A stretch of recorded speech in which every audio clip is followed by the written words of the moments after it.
난 나무랭이 사마, 다마, 공, 첨지, Bonjour à tous, meilleures salutations à tous. 드린데야다, 다마, Et pour commencer aujourd'hui, 리지니, 다가서, je vais enseigner sur la biographie, les bons agissements. 리지 민남타 나로네다, 다지디 리지, Et 리지, selon le plan, on en est au cinquième des bonnes actions, des bons agissements. 리지 응아바델이야. Dans ce cinquième bon agissement,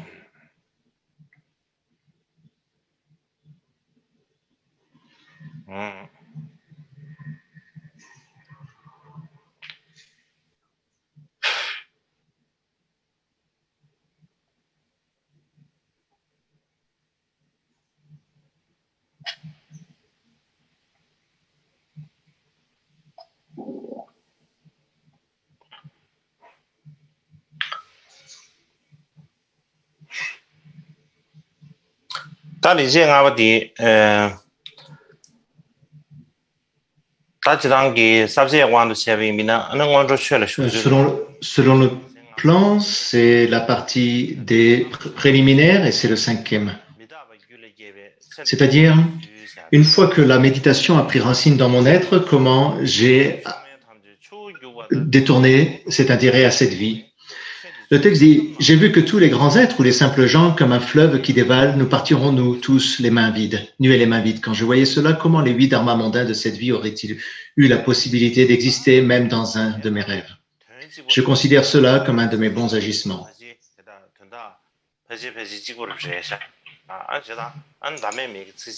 Et la cinquième strophe aussi de la deuxième biographie, l'éloge, il a cherché pleinement, a le même sens. Donc selon le plan de cet éloge, dans les notes de Shyamakant Choyarlak, il s'agit de la générosité transcendante, l'amour bienveillant et ainsi de suite, et de la diligence transcendante ou la perfection de la diligence. L'esprit jamais séparé de l'amour et d'une intense compassion, son aspiration à s'émanciper était parfaitement pure, était toujours attisé par la souffrance et ses causes, attristé par la souffrance et ses causes, et je contemplais pleinement l'impermanence. À lui, j'adresse ma prière.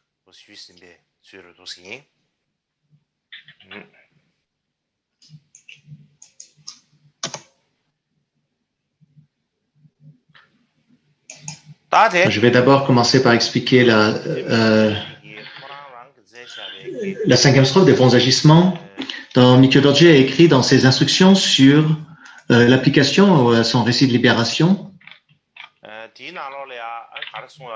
Et il dit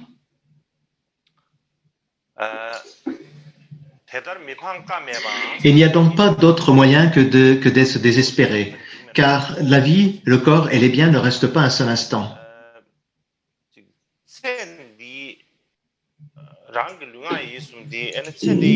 Donc, dans cette vie, notre corps, notre parole et notre esprit sont très utilisés pour faire des activités qui n'ont pas de sens. Et si on les utilise ainsi, c'est un moyen d'être désespéré, c'est une grande perte et source de tristesse.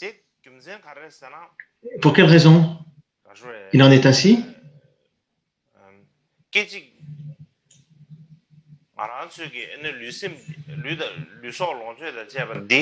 Est-ce que les possessions, les biens, le bien-être physique, etc., est quelque chose qui est impermanent et qui est toujours en changement, qui est en changement perpétuel, seconde après seconde. Et la vitesse de ce changement est plus rapide que le mouvement de la Lune et du Soleil dans le ciel. Le Soleil et la Lune passent de l'Est à l'Ouest et notre vie s'écoule encore plus vite. Et nos activités quotidiennes, tout ce que l'on fait pour manger, tout ce que l'on va chercher pour essayer de rester bien en vie, pour être confortable.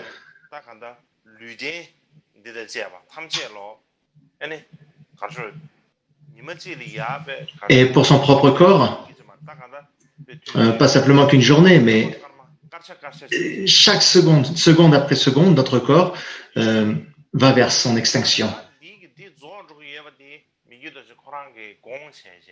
Et cette extinction, cet achèvement du corps, Mikio Dorji en avait pleinement conscience. Et il méditait ainsi énormément sur l'impermanence. Et ayant pris conscience que le corps ne restait même pas un seul instant identique, il en développa beaucoup de tristesse. Mais non seulement pour son corps, mais aussi pour son entourage, pour ses disciples, pour les personnes qui sont autour de lui, sont dans la même situation. Et la seule chose qu'il faisait pour eux, c'était pour les aider, mais pas simplement dans le but d'obtenir quoi que ce soit pour cette seule vie. Même si l'on a un petit peu de capacité physique, on a un petit peu de temps dans cette vie, il faut l'utiliser, ce temps et cette capacité pour des plans, pour notre prochaine vie, afin que dans la vie future, nous ne souffrions pas et nous vivions dans le bonheur. Mais tous les autres bonheurs, il faut les arrêter.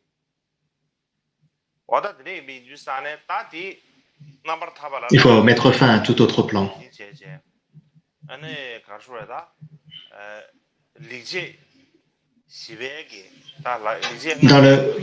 Dans ce cinquième bon agissement, donc dans le quatrième aussi que l'on a vu précédemment, la dernière fois,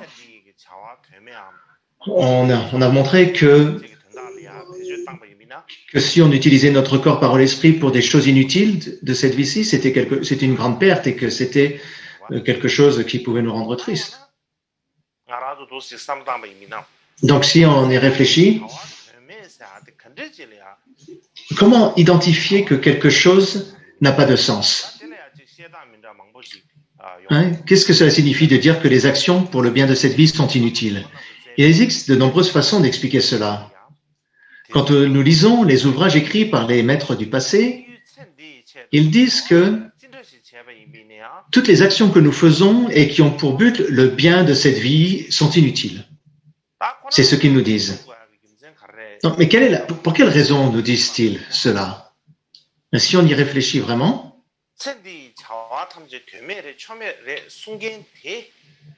la raison pour laquelle ces personnes pensent et disent ainsi, ils pensent que dans cette vie-ci, faire des activités dans le but de cette vie-ci n'a pas d'intérêt. Ce sont des personnes qui ont confiance, qui croient en l'existence de vies futures. Et comparativement aux vies futures, à toutes les vies futures, cette vie est très courte. Elle n'est pas plus longue que la durée d'un bâillement d'un chat ou d'un miaulement de chat. Donc notre vie est très courte. Et ayant conscience de cela, et comme il y a beaucoup de vies futures, afin que dans toutes ces vies futures, l'on puisse vivre dans le bonheur, ils disent qu'il ne faut pas gaspiller notre temps. Et c'est dans cet état d'esprit, avec cette compréhension qu'ils disent cela. Lorsque les gens comme nous entendent parler ou entendent quelqu'un qui dit que les activités de cette vie n'ont pas de sens, sont dénuées de sens, on ne va pas comprendre. Quand on entend ça pour la première fois, on se dit, voilà, ça c'est un discours de personnes qui sont incapables de faire quoi que ce soit. Vous avez une sorte de pique-assiette ou de personnes qui ne savent pas travailler. Donc nous on ne comprend, on n'est pas d'accord avec cette idée de ne rien faire dans la vie. Mais on ne peut pas nous blâmer pour cela. Parce que on n'a jamais imaginé le fait que ce que l'on fait dans notre vie n'a pas de sens. Par exemple, parfois on dit oh voilà, ça c'est quelque chose qui est inutile, c'est ennuyeux, ce travail est inutile, c'est ennuyeux. Mais qu'est-ce qui est inutile? Qu'est-ce qui est ennuyeux?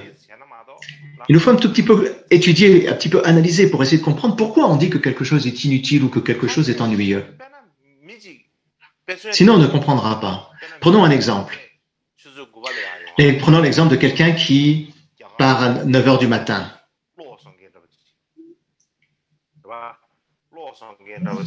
Et qui doit ensuite... il doit se rendre au travail à 9 heures, et si il doit attendre jusqu'à 9h30 et qu'il ne voit rien de spécial se produire, il va s'ennuyer, n'est-ce pas?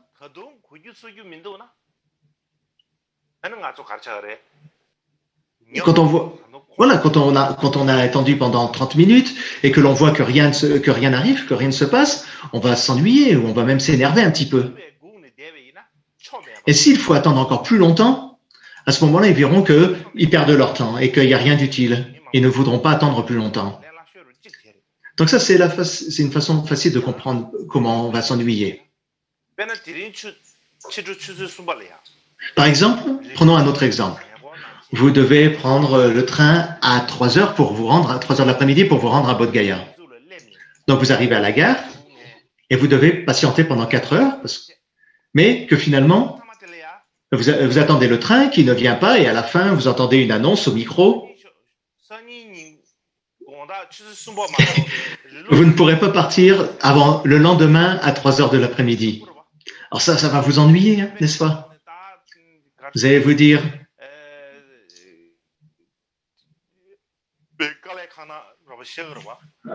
voilà, je me suis donné tout ce mal pour rien. Donc ça, c'est aussi une autre façon de s'ennuyer ou de ne pas être content de ce qui nous arrive. De trouver ça très ennuyeux.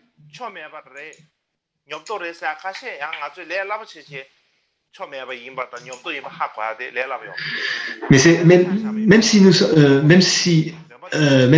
c'est ennuyant, c'est difficile pour nous de comprendre pourquoi c'est ennuyant. Prenons un autre exemple. Que pendant une puja, les moines et les nonnes, au lieu de faire la puja correctement, ils font un dessin où ils discutent entre eux et que le maître de discipline arrive. Et le maître de discipline leur dit, mais qu'est-ce que vous êtes en train de faire? Et il faut réciter les prières et il vous donne une claque.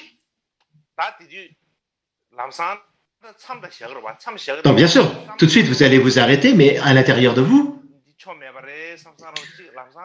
vous n'allez pas penser que ce que vous étiez en train de faire n'avait pas de sens. Vous direz, oh, c'est ce que dit le maître des disciplines. Il dit que ça n'a pas de sens, que ça sert à rien ce que l'on fait. Mais en réalité, vous vous direz, mais à quoi ce n'est pas mal de s'amuser un petit peu. Ou par exemple, lorsque l'on étudie, on étudie quelque chose et puis on regarde le téléphone. Et pendant qu'on est en train d'étudier, il y a notre professeur qui nous dit mais qu'est-ce que tu fais? Ça sert à rien de faire ce que tu fais. Tu perds ton temps avec ton téléphone. Et il nous pique notre téléphone, il nous le confisque. On va se dire, mais pourquoi il dit que ça sert à rien? Pourquoi il dit que ça sert à rien d'utiliser son téléphone? C'est même au contraire agréable. Il y a beaucoup de choses intéressantes à voir. On ne va pas dire que c'est ennuyeux, que c'est source de problèmes. Donc, si nous nous comparons aux maîtres du passé, tout ce que nous faisons pour eux, c'est quelque chose qui n'a pas de sens et qui est inutile. Pourquoi? Parce que pour les gens ordinaires, s'ils voient une personne qui passe sa journée, qui passe sa journée allongée, qu'on voit ça, on va dire, il fait quelque chose qui n'a aucun sens, il perd son temps. Ou alors, si on voit une personne qui n'a pas vraiment de projet dans sa vie et qui fait un peu tout et n'importe quoi, on va se dire, cette personne perd son temps. Ou alors, si vous avez un petit enfant qui passe sa journée à jouer, un adulte qui le regarde et va dire, voilà, cet enfant, il fait des choses qui ne servent à rien. Mais si vous dites à l'enfant, mais il faut arrêter de jouer, mais l'enfant ne va pas comprendre. Il va se dire, mais pourquoi moi je devrais m'arrêter de jouer? C'est sympa de jouer, c'est amusant.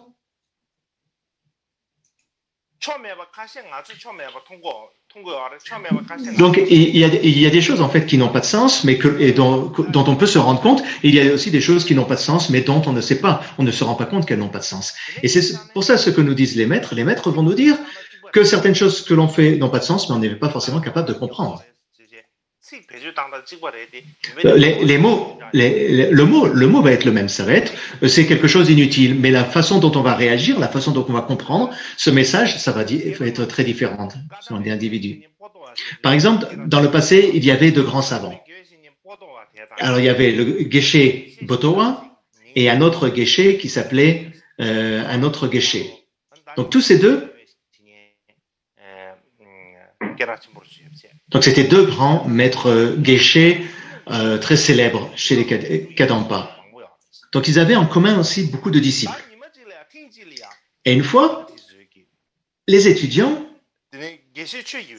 ont dit au deuxième geshe, Geshe Chekyoser, ils lui ont dit, qu'est-ce qu'ils lui ont dit? Quand vous enseignez, quand Potowa enseigne le Dharma, on ressent quelque chose à l'intérieur de nous. On a une sorte de confiance, de certitude qui naît en nous.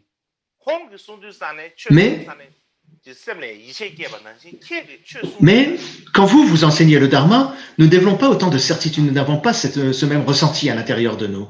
Donc c'est ce qu'ils demandèrent au Geshe Chekyoser. Ils lui ont dit, mais pourquoi cela?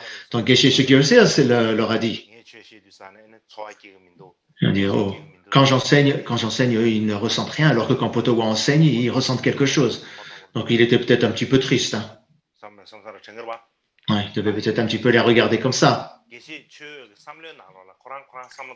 Mais à l'intérieur de lui, il s'est dit, c'est probablement pas possible. Moi, je suis très érudit dans le Dharma. Je connais même mieux le Dharma que Potowa.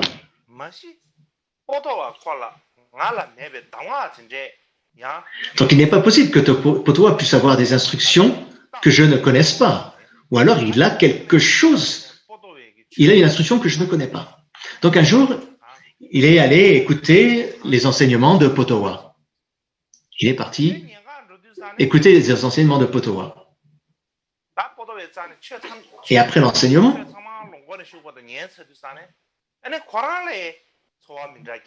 et aussi, après avoir reçu cet enseignement, il a ressenti quelque chose en lui. Il a une sorte de certitude qui est née en lui. Il s'est dit, tiens, mais pourquoi donc? C'est bizarre. Même pas simplement chez les autres élèves, mais aussi chez moi, j'ai ressenti quelque chose. Alors, il en a fait part à Potowa. Et qu'a-t-il dit à Potowa? Quand je vous écoute enseigner le Dharma, vous ne dites rien que je ne sache pas déjà. Mais je comprends quelque chose que je n'avais pas compris avant. Pourquoi est-ce ainsi? Donc Potowa lui répondit, oh, ce que tu dis est vrai, ce que vous dites est vrai. Comment pourrais-je connaître quelque chose dans le Dharma que vous ne connaissez pas déjà, parce que vous êtes beaucoup plus érudit que moi en ce qui est le Dharma. Mais je comprends aussi que vous comprenez quelque chose que vous ne saviez pas avant. Et la raison, c'est que quand j'enseigne le Dharma, je pointe la flèche à l'intérieur quand j'enseigne. Et c'est probablement la raison. Parce que quand Potowa enseignait, son objectif était que ce soit utile à l'esprit des gens. C'est comme si on mettait une cible sur laquelle on va tirer une flèche, mais on ne la poserait pas à l'intérieur, on la pose à l'intérieur. Donc, quand il enseigne le Dharma, il enseigne toujours le Dharma en pensant, est-ce que ça va être utile aux gens dans leur esprit? Est-ce que ça va vraiment leur être utile? Et c'est parce qu'il avait cette façon d'enseigner et qu'il avait cette intention et qu'il y mettait cette intention dans son enseignement que ses disciples avaient une compréhension différente. Donc, quand on nous dit ça n'a pas de sens, c'est quelque chose qui n'a pas de sens, c'est ennuyeux, c'est une perte de temps, etc. Les mots vont être toujours les mêmes. Quand une personne ordinaire va dire ça à quelqu'un, et quand un vrai lama authentique va dire les mêmes paroles va nous dire les mêmes paroles ou les mêmes mots, ça va avoir une influence différente sur nous.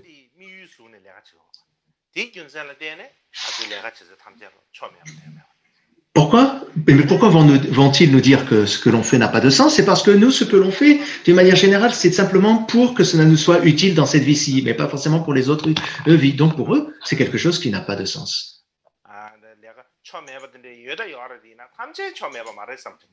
Et nous, on va se dire, ok, c'est vrai que d'une manière générale, ça n'a peut-être pas de sens, mais tout n'est pas complètement vide de sens.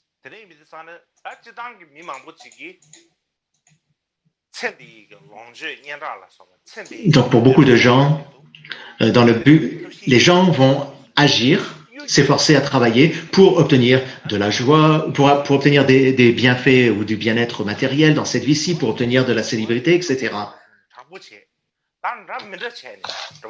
Et ils essaient de rejeter la mort. Mais et puis dans leur vie, ils vont avoir des dettes, faire des emprunts, ou se faire voler.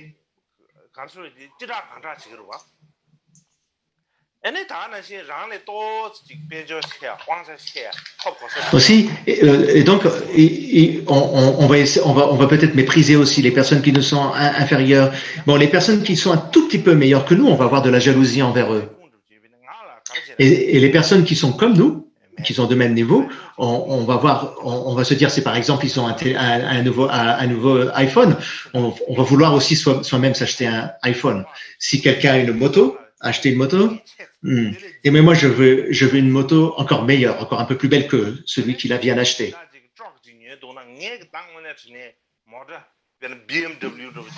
Donc si par exemple notre ami a acheté quelque chose, on va acheter soi-même une belle voiture, nous on va acheter une BMW, etc. Et on va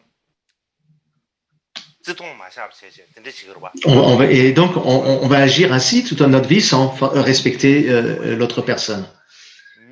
Et on va travailler, on va s'efforcer tellement pour faire ces activités de cette vie qu'au périprèple de notre propre vie, pratiquement jusqu'à en mourir.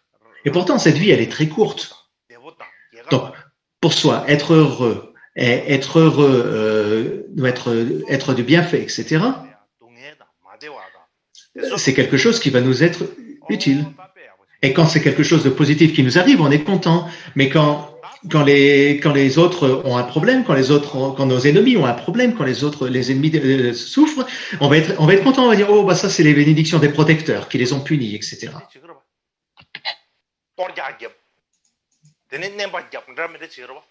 On va essayer de taper dessus avec un marteau, on va essayer de les enfoncer et d'insister.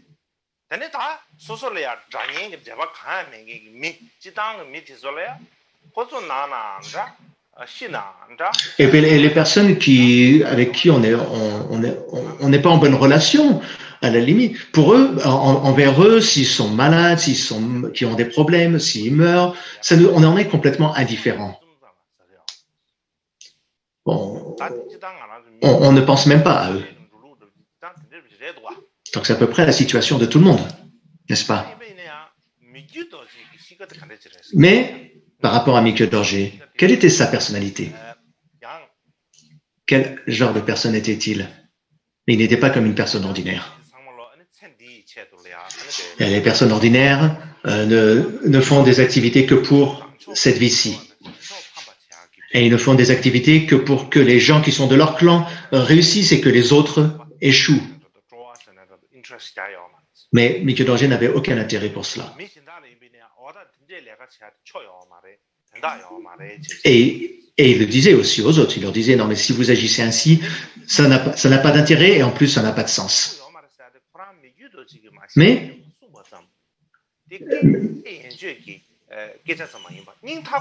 c'était pas quelque chose qui sortait simplement de sa gorge, c'était des paroles qui sortaient de son cœur.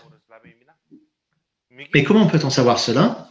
Parce que Mikio Dorje, lui, parfois, que ce soit des personnes qui soient très proches de Mikio Dorje ou des personnes qui soient très éloignées de lui, qui soient heureux, malheureux, dès qu'il voyait qu'une de ces personnes était malheureuse ou avait un problème, il ressentait quelque chose de très fort à l'intérieur de lui.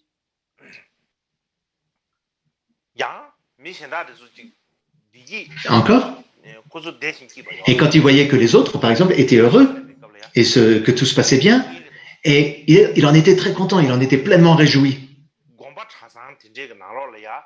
Et encore plus, quand dans un monastère, les maîtres et leurs disciples n'étaient pas en bonne harmonie, et dès qu'il entendait parler de cela ou qu'il le voyait, il se retrouvait dans un état extrêmement de grande détresse, un peu comme un businessman ou un grand commerçant qui viendrait de perdre tout son commerce. Par contre, s'il voyait que dans un monastère, il n'y avait pas de conflit et que les enseignements étaient très bien enseignés et que toutes les activités du Dharma fleurissaient, alors il était particulièrement heureux. Et il se réjouissait, il disait, mais c'est vraiment très bien. Et donc en bref, Mikyo Dorje était une personne, une belle personne, une bonne personne.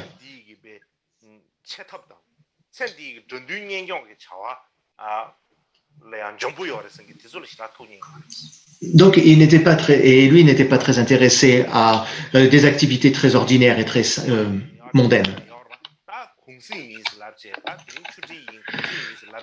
Par exemple, il y a quelque chose dont on parle de nos jours, hein, c'est les vacances. Alors pendant les vacances, on va jouer, on va faire du sport, on va courir, on va jouer au football, on va faire d'autres choses, des choses qui n'existaient pas avant. Hein, mais donc on a toutes sortes de jeux, hein, que l'on va faire pendant les vacances. Mais tout ce genre de divertissement, lui, ça ne l'intéressait pas, parce que lui, quand il avait du temps libre, et ce qu'il aimait vraiment faire par-dessus tout, c'était de lire, quand il avait du temps libre, c'était de lire les chants sacrés, les chants de réalisation des autres maîtres et de leur biographie. Par exemple, nous, de temps en temps, quand on a du temps libre, on va regarder un film, on va écouter de la musique. Et lui, Mikyo Dorje, qu'est-ce qu'il faisait? Lui, il lisait les chants de réalisation, il lisait les prières et les biographies des vies saintes des maîtres du passé. Et composait les chants composés par les maîtres du passé. Et les serviteurs qu'il avait,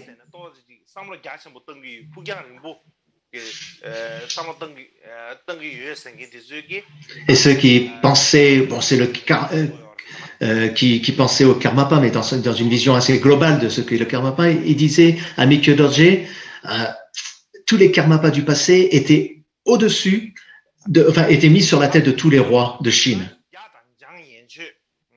Mais maintenant, que l'on aille en Chine ou à Zhang ou à Noro, etc., il n'y a plus de lama. Donc, puisqu'il en est ainsi, donc tous les moines, les sponsors, etc. de Lutsan doivent se réunir, construire des monastères, et nous devons faire quelque chose pour restructurer et pour rendre notre lignée beaucoup plus forte. Sinon, à l'avenir, ça ira pas. Et c'est ce qui lui... C'était des personnes donc, qui avaient ce genre d'ambition, qui étaient très ambitieux et qui venaient voir de Karmapa. Et personne aussi qui venait se plaindre. Il faudrait faire quelque chose quand même, ce serait bien pour l'avenir. Et beaucoup donc venaient se plaindre aussi. Et encore d'autres personnes?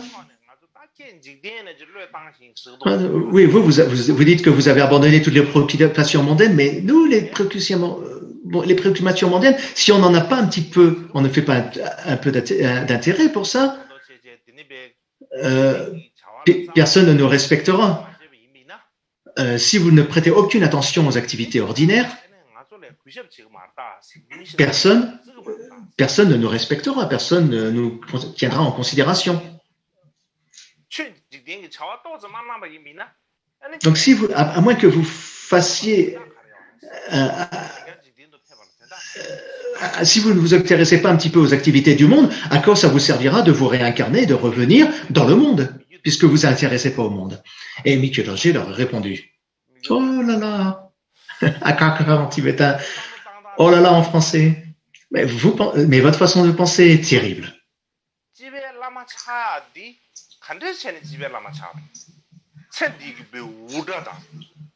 Qu'est-ce que l'on appelle les lamas ordinaires? Alors, faire beaucoup de monde dans le...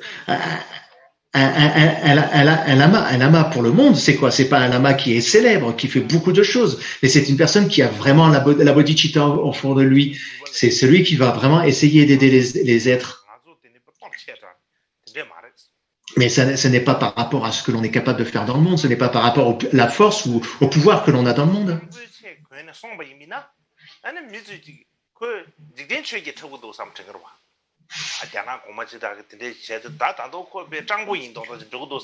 Parce qu'il y a aussi des personnes qui font semblant, qui se prennent une apparence de mendiants, mais qui, en fait, ne s'affairent qu'aux 8 dharmas mondains, malgré leur apparence extérieure de mendiants. Donc, les affaires du dharma doivent se faire spontanément. Elles ne doivent pas se faire en forçant les choses, en forçant les choses, en essayant de fabriquer les choses. Mais, puisque de nos jours, les gens ont moins de mérite, nous devons faire de notre mieux pour faire de notre mieux, pour essayer de faire les choses, de tenir un profil bas. Et de pas avoir trop d'attirance envers les biens matériels.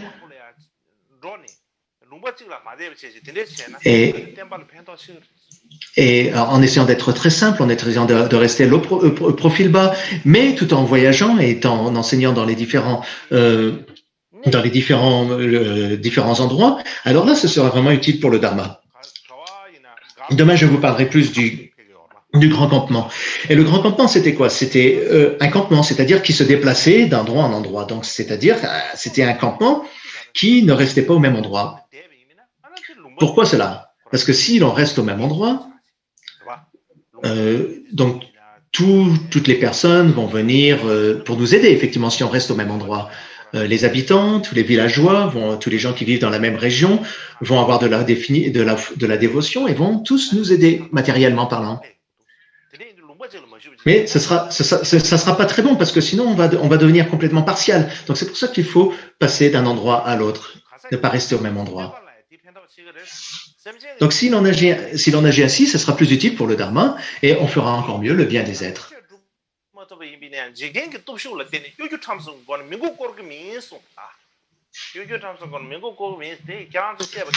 Donc même moi si je n'ai pas, Mikodoji disait, même moi si je n'ai pas toutes les qualités, au moins je n'essaie pas de tromper le monde.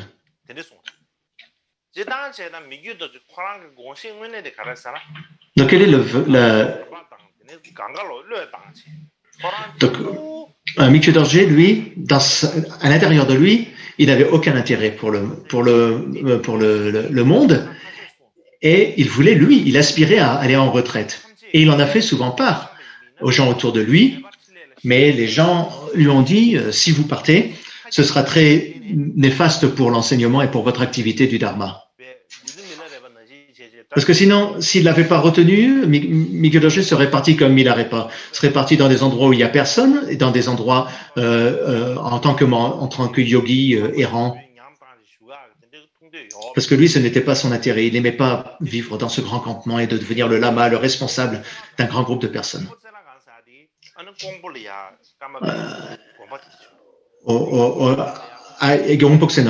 Dans la région de Gompo, il y a un monastère important un monastère important de Karmapa qui contient quelque chose, ce que l'on appelle le trésor noir des Karmapa.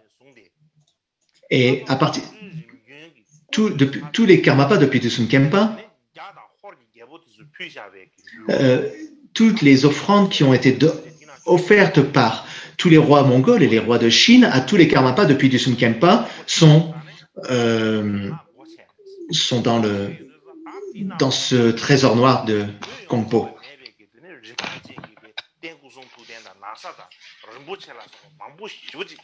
Et Mikyo Dorje y est allé, il a ouvert le trésor et il a vu qu'il y avait énormément de préciosités, de trésors, etc. Et il a dit, ok, c'est bon, on a suffisamment de biens, on en a beaucoup ici. Et il y avait aussi des très beaux vêtements, il y avait des vêtements en soie, des vêtements dans des très bons brocarts, etc. Des choses qui étaient rares pour l'époque. Et Mikyo Dorje pensait que le mérite de ces rois de Chine et de Mongolie, comme Logos Chogyal Papa et Kublai Khan, qui avaient cette relation du Dharma. Donc, Kublai Khan a donné des offrandes à Chogyal Papa. Pourquoi Chogyal?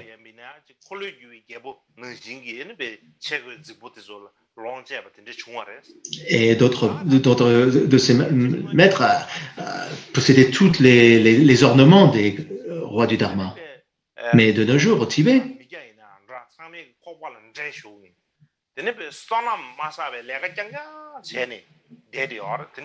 et pourtant il disait au Tibet, il y avait beaucoup. Avant, les gens étaient riches, mais maintenant, les gens ont du mal même à manger. Et ça, c'est parce qu'ils le fruit d'avoir fait que des actes négatifs et de ne pas avoir accumulé de mérite.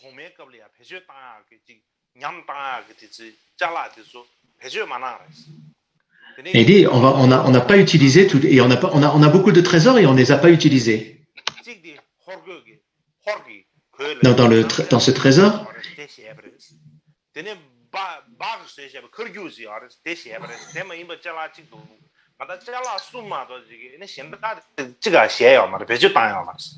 donc, et Mikyo Dorje lui-même, de ce trésor, il n'a utilisé que trois objets, dont un vêtement particulier.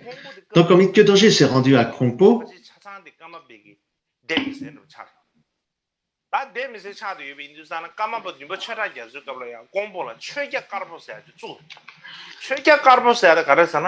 à Krongpo, Karmapa Sherpa Gamso avait construit quelque chose qui était le Chögya Karpo. Et il avait construit quelque chose qui, c'était un monastère qui tenait vraiment les règles du Dharma. Et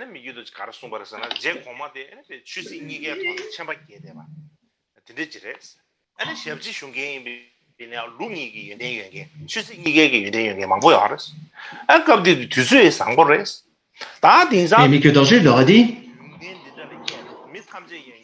que c'était un très bel endroit, que tout était très bien, mais que maintenant nous n'avons plus le mérite, que de nos jours nous n'avons pas la capacité de faire ce travail, et que si on fait beaucoup de choses et que si l'on s'efforce à faire trop de choses,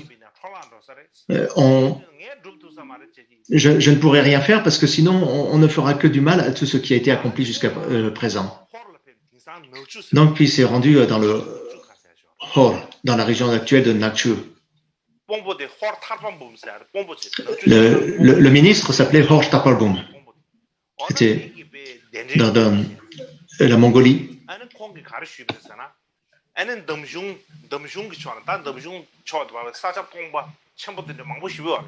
Donc il y avait beaucoup de très grands endroits, et dans un de ces grands lieux,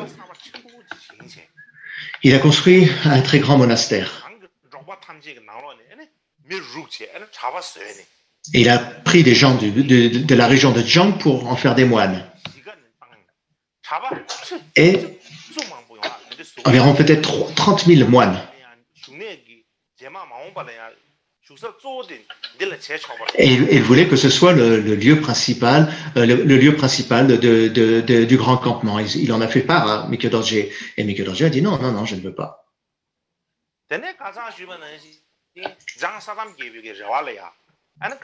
Et comme je vous l'ai dit précédemment, le Jang Satam, le roi de Jang Satam, voulait que Mikyo Dorje vive dans le Jang. Mais pourtant, Mikyo Dorje a refusé de s'installer dans le Jang.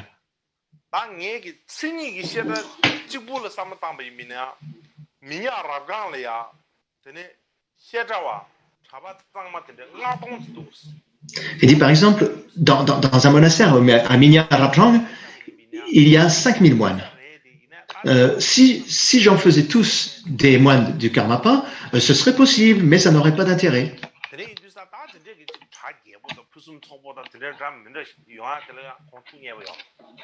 Donc, il n'aimait pas tout ce qui était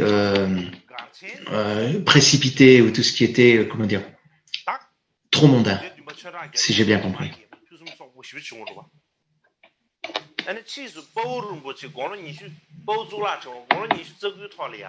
Et à l'âge de 29 ans, quand il a rencontré Mikyo Dorje, quand Paotsu Latrewa a rencontré Mikyo Dorje, il y avait 29 Labrang, 29-30 grands grand comité directeur, on va dire. Mais plus tard, quand Mikio Dorje est arrivé dans Lutsang, il ne restait plus que 3 grands comités directeurs, un pour le secrétaire, un pour les travailleurs et un autre que j'ai pas compris. Et tous les autres comités directeurs, tous les autres groupes ont disparu. Donc bien sûr, c'est un grand campement. Il y avait donc beaucoup de tentes.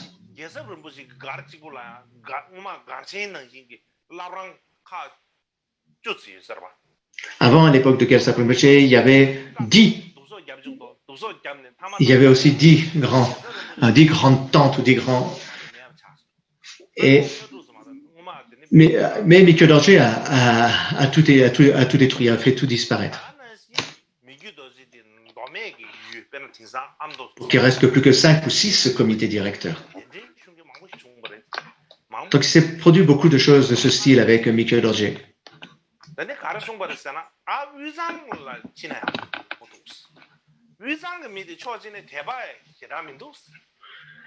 Il a dit, si je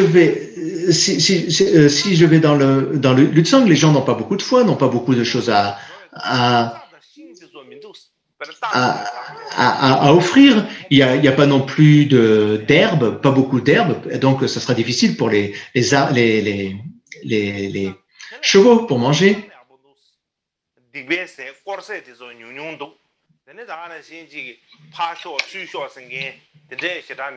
Donc c'est très bien d'y aller parce que ça nous permettra de faire d'avoir moins de distractions.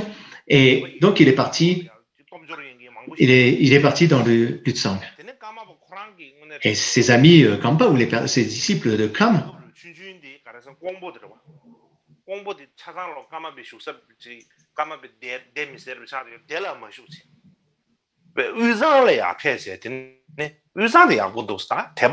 donc il leur a dit à eux de pas rester au Gompo, mais de venir dans le Lutsang parce qu'il n'y a pas beaucoup de foi, parce qu'il n'y a pas beaucoup de possessions, il n'y a pas beaucoup à manger, donc c'est très bien. Donc certains serviteurs ont dit non, on n'y arrivera pas parce qu'on n'obtiendra pas, on n'aura pas bien à manger. Et donc ils sont allés voir Mikyo Dorje et ils sont pas restés avec Mikyo Dorje, ils sont rentrés au Kam et Mikyo Dorje leur a dit ok, c'est bien, vous pouvez partir. Il leur a donné beaucoup de nourriture, des affaires, et puis il les a permis de repartir.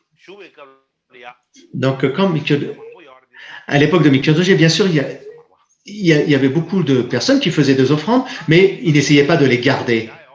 Ils n'essayaient pas de les garder parce qu'ils redistribuaient tout. Donc, ils n'avaient pas beaucoup à manger. Donc, il y en a qui disaient... Il dit, oui, on n'a déjà pas beaucoup de monde, même s'il y a des gens qui nous font des offrandes, on n'est pas capable de les garder. Donc, on a du mal, ne serait-ce qu'à avoir à manger. Et Mikyo Dorje, que disait-il à cela? D'un côté, oui, c'est vrai que je ne m'occupe pas de toutes les affaires de ce monde, mais d'un autre côté, je ne m'en occupe pas parce que ce que l'on obtient dans cette vie-ci, c'est le résultat du karma des vies antérieures. Donc, si on a accumulé le mérite dans les vies antérieures, mais si on n'a pas accumulé le bon karma dans les vies antérieures, quels que soient les efforts que l'on met à avoir des biens et des possessions dans cette vie, on ne les obtiendra pas. Et que si on a accumulé le bon karma dans les vies passées, quoi que l'on fasse dans cette vie, on aura des bonnes conditions. Donc, c'est une de mes raisons pour laquelle je n'ai aucun intérêt aux affaires de ce monde, parce qu'on ne peut pas y faire grand-chose.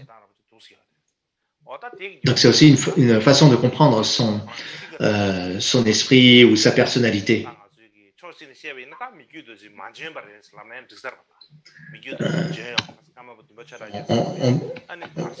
On pourrait se dire, oui, Mikyo Dorje n'était pas très doué pour ça, alors que le 7e Karmapa, Shodar Ramso, lui,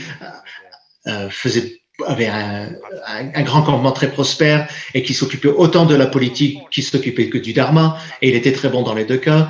Et en fait, Mikyo Dorje lui a plutôt détruit le Garchen. Il se n'est pas bien occupé du grand campement.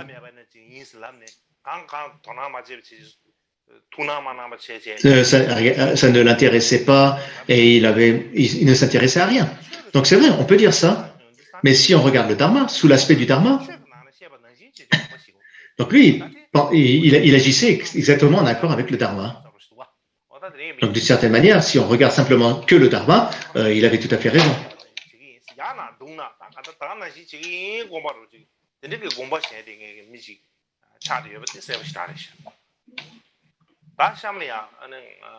Ensuite, je vais continuer.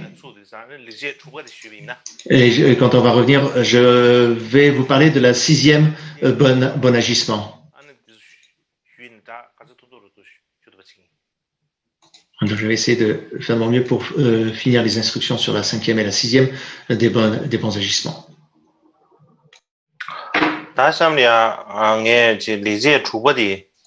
Donc, le sixième bon agissement.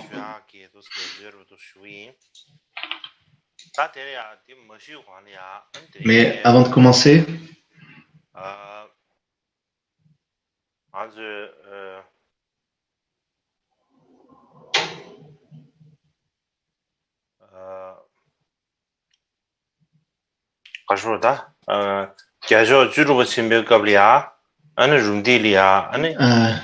l'époque du 16e Karmapa, il a mis en place des Kempo au Ramtek.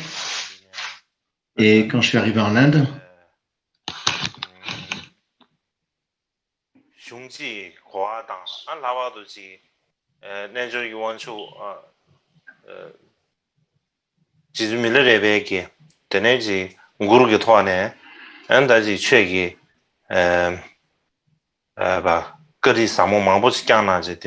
j'ai reçu beaucoup d'enseignements sur les 5 grands traités, sur les enseignements des chants de Milarepa. Et c'est quelque chose auquel j'en suis très reconnaissant de ces textes.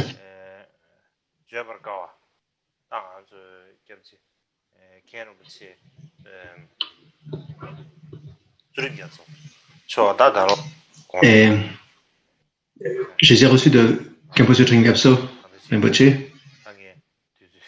qui cette année a plus de 80 ans, je ne sais plus exactement quel âge il a, mais aujourd'hui il semblerait que c'est son anniversaire. Donc à l'occasion de son anniversaire,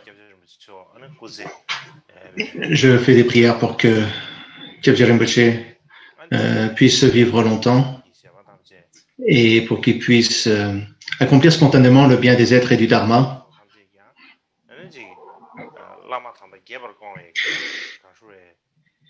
Et que tous ses disciples réjouissent l'esprit du Maître par leur pratique du corps, avec le corps, la parole et l'esprit, leur comportement. C'est le souhait que je fais, la prière que je fais. Donc prions ensemble.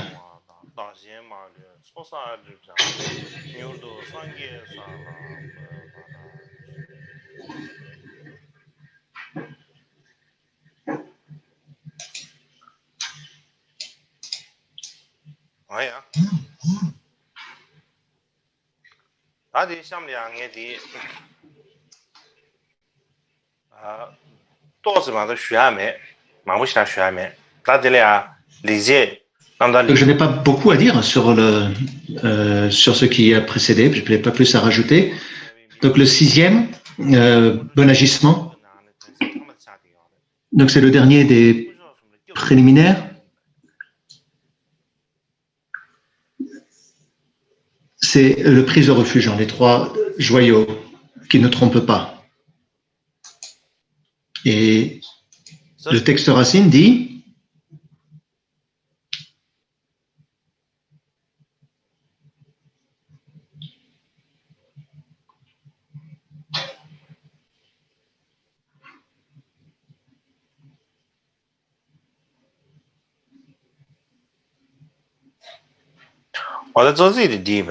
voilà. Je n'ai pas porté ma confiance en d'autres refuges que les 3 joyaux du Bouddha. Le rare et le suprême connaît mes bonheurs et mes souffrances. Je n'ai pas eu la moindre dépendance ni attente d'autrui. Je considère cela comme un de mes bons agissements.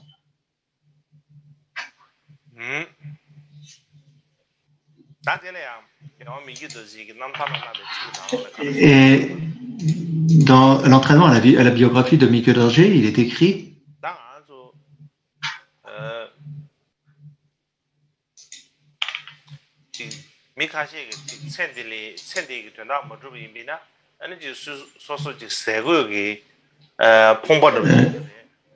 certaines personnes disent que si on ne fait pas des activités pour le but de cette vie-ci, on sera pauvre et démuni, et que l'on aura aussi beaucoup de souffrances, on sera malheureux, on aura des problèmes physiques et on sera malheureux mentalement. On n'aura pas les conditions favorables pour être en bonne santé et être heureux. Mais en réalité, la pensée de Mickey Dorje est que si l'on ne fait rien pour cette vie-ci, mais que l'on s'applique uniquement pour la vie future, non seulement on aura une bonne vie future, mais aussi il y aura des bonnes choses qui se produiront dans notre vie. Car les bienfaits et les bonheurs pour soi-même viennent du fait que nous, on protège et on apporte quelque chose aux autres, on les protège de leur souffrance. Ainsi, au moment où vous vous faites plaisir, et au moment où, simplement pour le bien de cette vie-ci, et vous faites certains actes non vertueux, plus vous vous faites plaisir, plus vous infligez aux autres des souffrances, et ainsi, en retour, vous recevez une grande souffrance.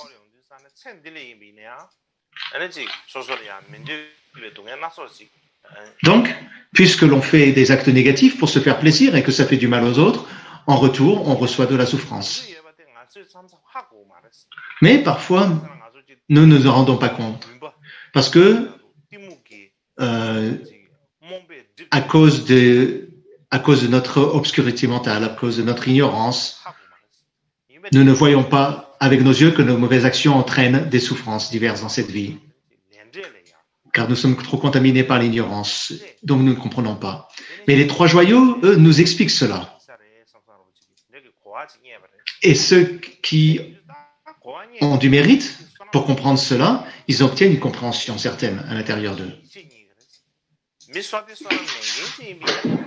Donc, lorsque ceux qui ont accumulé du mérite apprennent l'existence des trois joyaux, ils s'en remettent et ils remettent à plus tard toutes les actions uniquement pour cette vie-ci et s'efforcent à faire des actions qui apporteraient un grand bénéfice aux êtres et à eux dans leur vie future.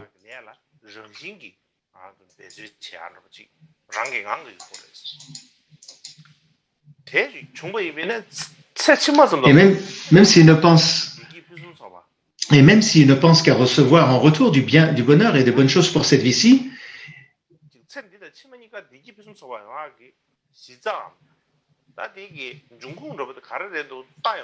que ce soit pour le bien-être de cette vie ou pour le bien-être des vies futures, la racine qui va nous permettre d'obtenir ce bonheur et ce bien-être, ce sont les trois racines, les trois joyaux. Pardon, les trois joyaux, pas les trois joyaux.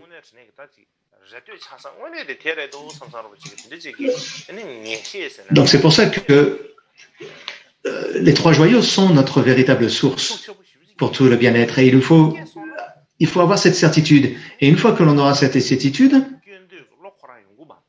lorsque on aura cette certitude, à ce moment-là, on n'aura pas d'autre refuge que les trois joyaux. On ne se retournera pas.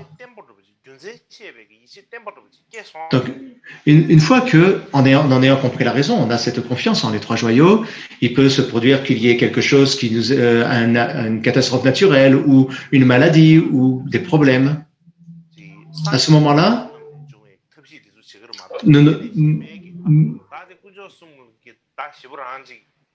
il n'y aura pas rien d'autre qui pourra remédier à notre problème que les trois joyaux tels qu'ils sont enseignés dans les Écritures.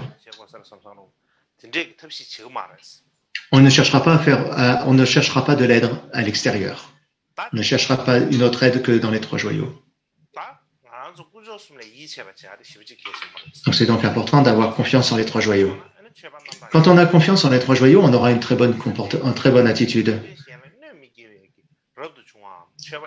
Parce que si nous avons confiance en le Bouddha, que le Bouddha est vérité et que nous prenons feu juste, il est impossible qu'au minimum nous ne puissions pas devenir un moine ou une nonne qui n'inflige aucun mal aux êtres sensibles.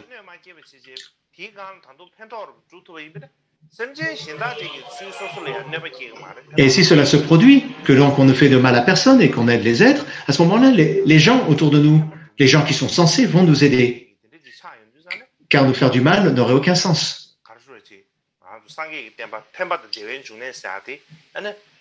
Donc, naturellement, on dit que l'enseignement du Bouddha est la source de tous les bonheurs. Et c'est quelque chose qui se produira donc naturellement de par notre comportement. Mais si on ne fait pas ainsi, que l'on se dit être monastique, que l'on porte des belles robes de safran, mais qu'à l'intérieur, on n'est pas capable d'abandonner les préoccupations de cette vie ou de le faire de mal aux êtres,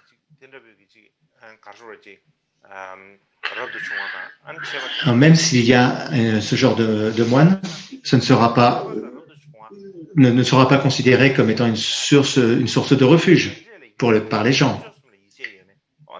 Donc, prendre refuge ou ne pas avoir prendre refuge, cela va dépendre de notre foi dans les trois joyaux ou pas. Mais Mikyo Dorje lui-même a dit, moi je n'ai pas réussi à le faire pratiquement, de le mettre en pratique, mais je l'ai compris intellectuellement, j'ai une certaine compréhension qui est née en moi. Donc, par conséquent, même si votre karma et vos afflictions, vos perturbations mentales sont très fortes et que vous ne pouvez pas le mettre en pratique, efforcez-vous à développer l'acte vertueux qui est le fait d'en avoir une compréhension intellectuelle déjà, au plus profond de vous.